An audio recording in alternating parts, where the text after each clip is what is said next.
দারুণ দেখতে হয়েছে।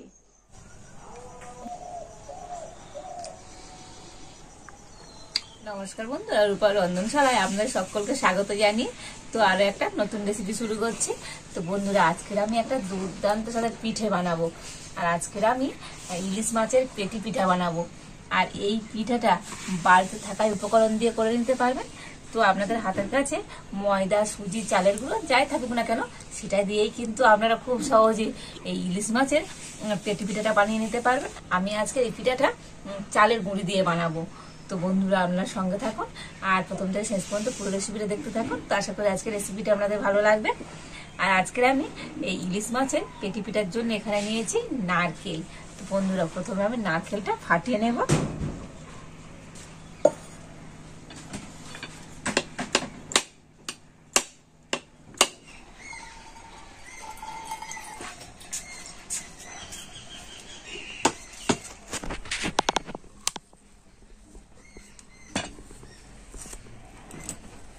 আর এবার আমি নারকেলটা কুড়ে নেব।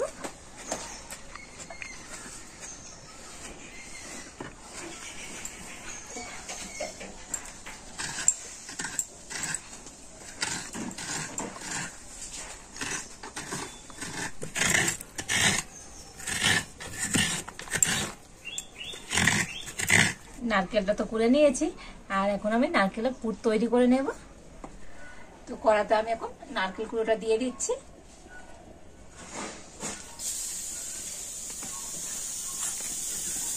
আর এখানে আমি নিয়েছি পাটালি গুড়। তো বন্ধুরা, এটা কিন্তু খেজুরের গুড়। তো দিয়ে দিচ্ছি এখন আমি, আর অল্প একটু দুধ দিয়ে দিচ্ছি।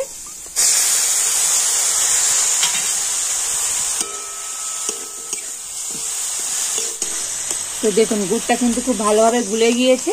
আর এবার আমি এর মধ্যে দিয়ে দেব দুটো এলাচ। আমি এখানে থেতো করে নিয়েছি, দিয়ে দিচ্ছি। তো এলাচ দিলে তো এই পুরটা দারুণ একটা কিন্তু সেন্ট হবে। তো আপনারা যারা এলাচটা পছন্দ করবেন তো নাও দিতে পারেন। এখন আমি খুব সুন্দর করে পুরটা তৈরি করে নেব। তো বন্ধুরা, আপনারা তো ইলিশ মাছের পেটি সন্দেশ খেয়েছেন, আর ইলিশ মাছের ডিম ভরা পেটির পিঠা তো একবার আপনারা বাড়িতে বানিয়ে দেখবেন বন্ধুরা, দারুণ টেস্ট হয়। দেখুন, এই নারকেলের মিশ্রণটা কিন্তু এরকম আঠালো আঠালো হয়ে গিয়েছে। তো মানে আজকে আমার পুরটা একদম রেডি। তো এখন আমি নামিয়ে নেব।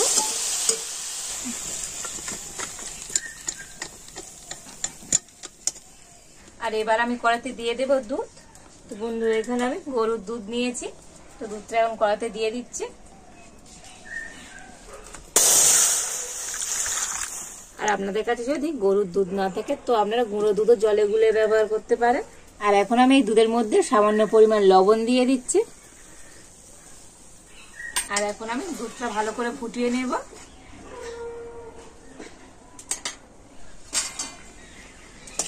তো দুধটা কিন্তু ভালো মতো ফুটে গেছে।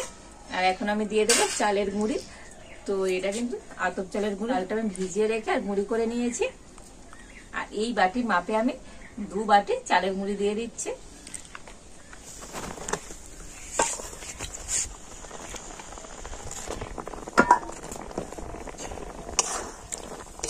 আর এখন আমি এটা নেড়ে চেড়ে একটা শক্ত ডো তৈরি করে নেব। তো দেখুন, চালের গুঁড়িটা কিন্তু দুধের সাথে ভালো করে আমি মিশিয়ে নিয়েছি। আর এখন আমি এটা নামিয়ে নেব।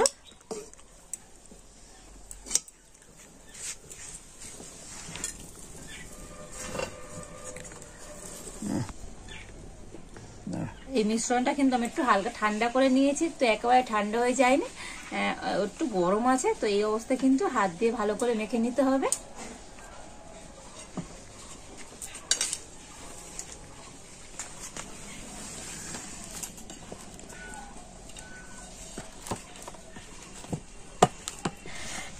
তো দেখুন, এই ডোটা কিন্তু আমি খুব মসৃণ করে মেখে নিয়েছি।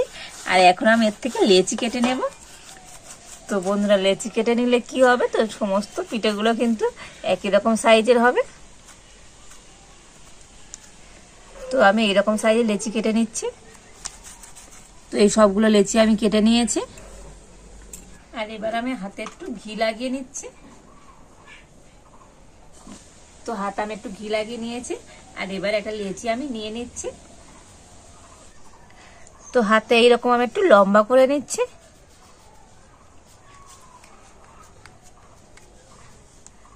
আর এই সাইডটা এরকম হাতে একটু চ্যাপটা করে দেব,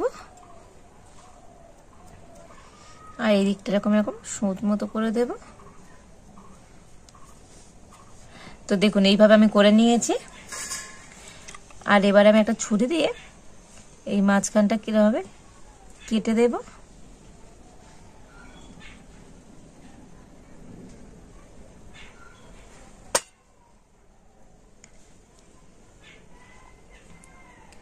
আর হাত দিয়ে এইভাবে আমি একটু ফাঁকা করে দেব। তো দেখুন এইভাবে করে দিয়েছি।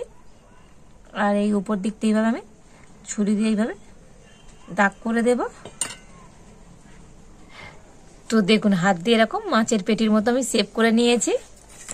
আর এবার আমি যে পুরটা তৈরি করে রেখেছিলাম তার থেকে অল্প করে নিয়ে হাতে এরকম আমি গোল করে নিচ্ছি।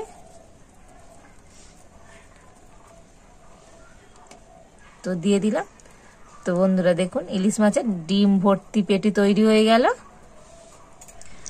তো দেখুন বন্ধুরা এই একটা আমি ডিম ভর্তি ইলিশ মাছের পেটি তৈরি করে নিলাম। কত দারুণ দেখতে হয়েছে।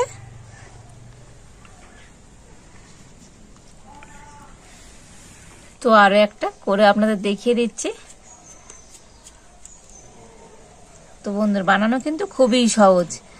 তো একটু দেখে নিলেই কিন্তু আপনারা বাড়িতে খুব সহজে এইভাবে ইলিশ মাছের পেটি পিঠাটা তৈরি করতে পারবেন।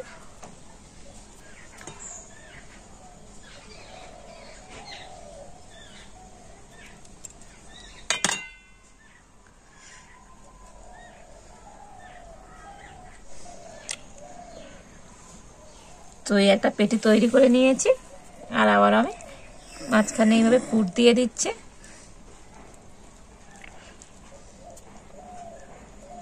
তো আরো একটা আমি ইলিশ মাছের পেটি তৈরি করে নিলাম।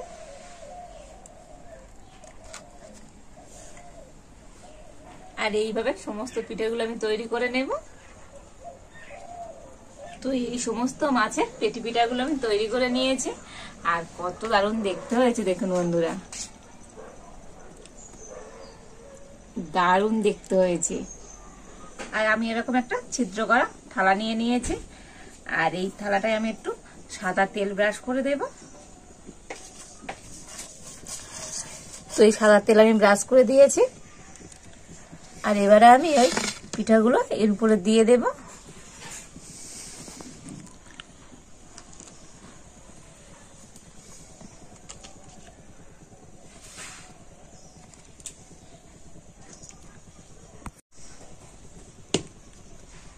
তো দেখুন পিঠাগুলোর উপর আমি এইভাবে একটু গুছিয়ে গুছিয়ে দিয়ে দিয়েছি। আর এদিকে আমি জল গরম হতে বসিয়ে দিয়েছি। আর একটা স্ট্যান্ডও বসিয়ে দিয়েছি। আর দেখুন জল কিন্তু গরম হয়ে গিয়েছে। আর এখন আমি থালাটা এইভাবে বসিয়ে দিচ্ছি, দিয়ে ঢাকা দিয়ে দিচ্ছি। তার এই পিঠেগুলো কিন্তু ভাপাতে বন্ধুরা বেশি সময় লাগবে না। তো মোটামুটি 10 মিনিট হলে কিন্তু ভাপানো হয়ে যাবে। তো প্রায় 10 মিনিট হয়ে গিয়েছে। আর আমি এখন ঢাকা খুলে দেখে নেব এই পিঠেগুলো কতখানি হলো। আর দেখুন বন্ধুরা পিঠের কালার কিন্তু চেঞ্জ হয়ে গিয়েছে। আর তো আপনারা বুঝতে পারবেন যে এইরকম কালার চেঞ্জ হয়ে গেলে পিঠেগুলো কিন্তু ভাপানো হয়ে যাবে। আর পিঠেগুলো আগের থেকেও একটু শক্ত হয়ে যাবে। দেখুন আজকে কিন্তু আমার এই ভাপা পিঠেটা একদম রেডি হয়ে গিয়েছে। তো এখন আমি নামিয়ে নেব। আর এখন আমি এই পিঠেগুলো তুলে নেব।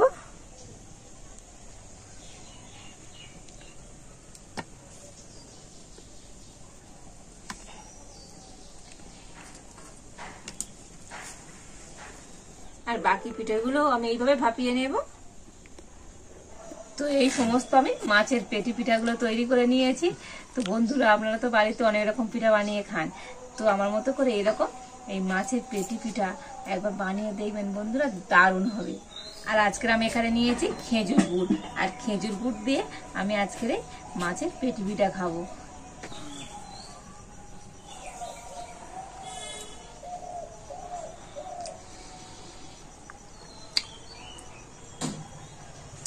দারুণ টেস্ট হচ্ছে বন্ধুরা, অসাধারণ লাগছে খেতে। তো তো বন্ধুরা আজকের এই মাছের পেটি পিঠাগুলো তো দারুণ টেস্ট হয়েছে। তো বাড়িতে আপনারা এই শীতে একবার বানাবেন, আর কেমন হয়েছে তো আমাকে আবার কমেন্ট করে জানাবেন। আর আজকের রেসিপিটা ভালো লেগে থাকলে লাইক শেয়ার কমেন্ট করুন, আর আমার চ্যানেলটাকে সাবস্ক্রাইব করে পাশে থাকবেন। তো আজ এই পর্যন্ত, আপনারা ভালো থাকুন, সুস্থ থাকুন, দেখা হচ্ছে নতুন কোন একটা রেসিপি নিয়ে।